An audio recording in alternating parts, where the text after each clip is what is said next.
Hello, I'm Rosie. I'm a graphic designer and general creative based in LA, and this is Design Sandbox. I really wanted to make a series that just kind of explored the process of design in a more chill, real way that wasn't so focused on the end result, but more focused on a kind of creative, free flowing process filled with research, intention, investigations, and kind of just coming back to the play part of design, the investigative part of design, and exploring how the creative process can unfold so many cool things along the way.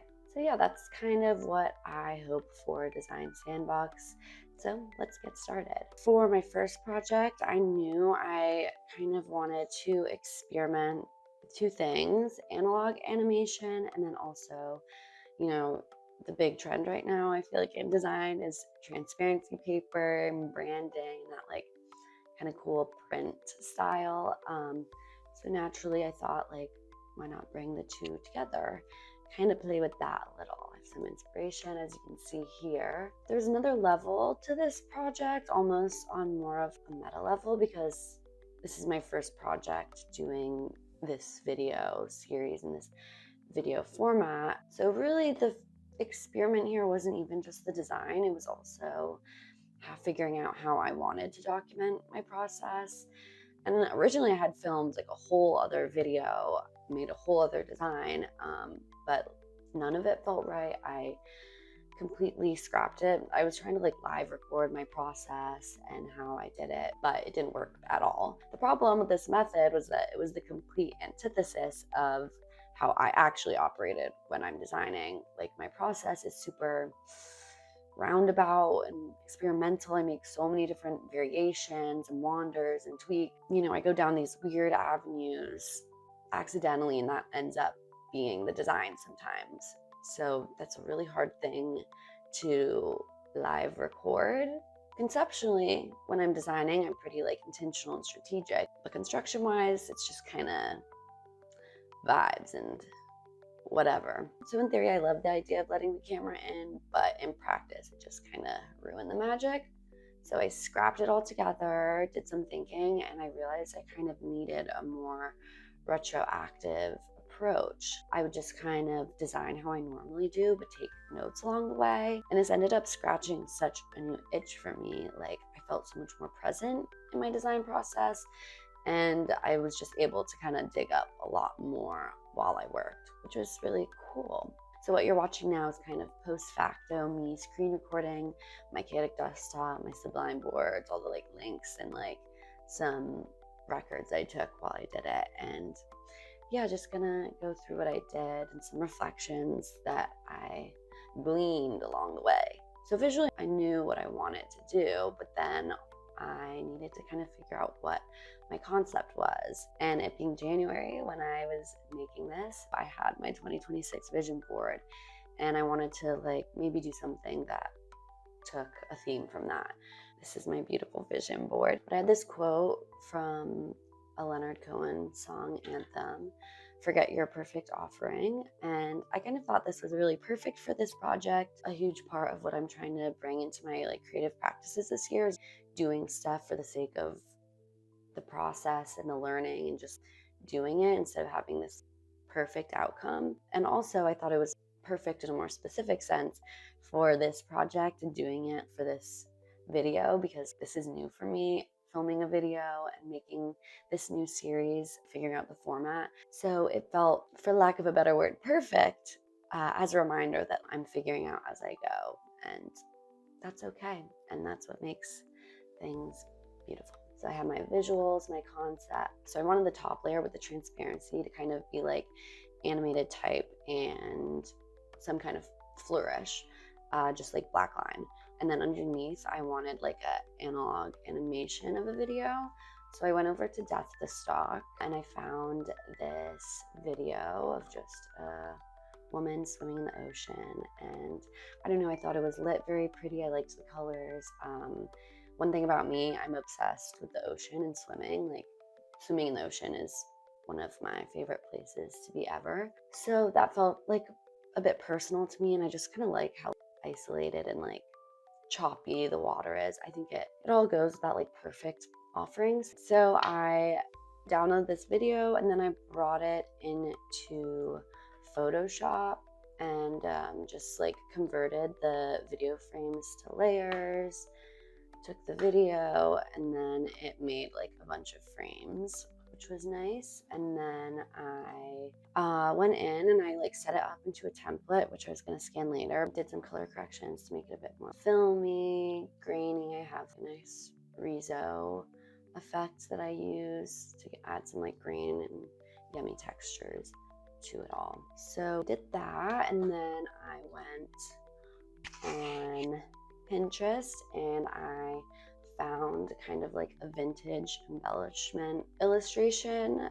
I couldn't find the original one, but I promise it was vintage in the public domain, so copyright safe. I found that, and then I also found a typeface that I've been really liking lately called Megumi. I did the like light italic version, and I brought both of those elements into Illustrator and kind of image traced them, made them a bit more like ink because I love the gorgeous inky texture. And then everything went into After Effects. This was pretty simple. I was just track matting my visuals, kind of make so that it feel like the words and embellishments were growing on the screen. And this kind of got me thinking about like animation in general, how it's such a strange experience. Like it's so meditative and hyper focused. You enter this flow state, but at least for me, in the back of my mind, there's always this nagging voice that's like, oh my god, I'm putting so much labor into this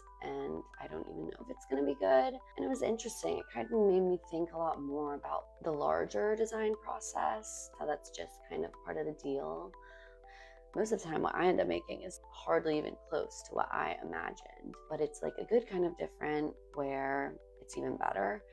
You know, the flaws revealed something bigger, or inversely, they will expose the cracks in my thinking and then send me back to refine, and it kind of makes this wonderful design creativity feedback loop. And I feel like that's how a lot of my work is. Some of the best parts of my work are usually accidents anyways, like some random adjustment I made while playing around feels more right than the original plan. And I feel like playing with this, it's very interesting because I'm definitely very concept driven. I care about intention, strategy, meaning when I'm doing design stuff.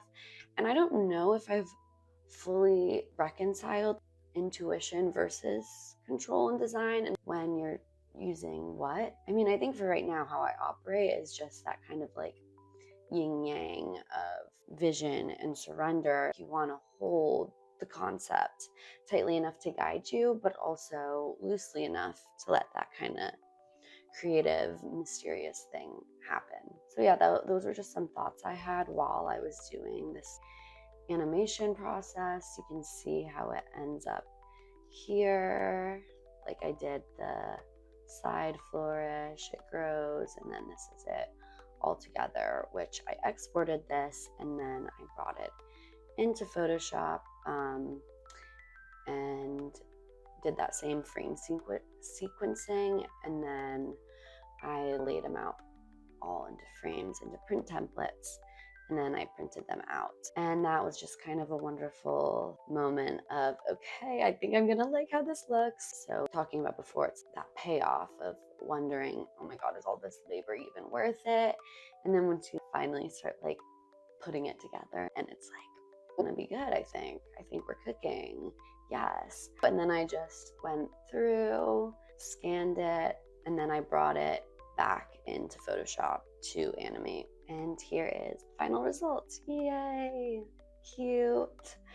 So yeah, it's pretty small and simple, nothing revolutionary or overly innovative, but honestly, that's kind of what I intended. This was a small exploration, not only of like this animation or this style, but also kind of a larger question I've been circling a lot. What am I actually trying to do by putting my work and my process into the world on a larger platform what do I want to contribute and how I want to do it. And this project felt kind of like a first honest step towards answering that. I'm kind of exploring how I want to show up as a creative on a larger platform, like not in a perfectly optimized way, just kind of a way that feels true to me, true to how I think in my process, and not worrying about, being perfect.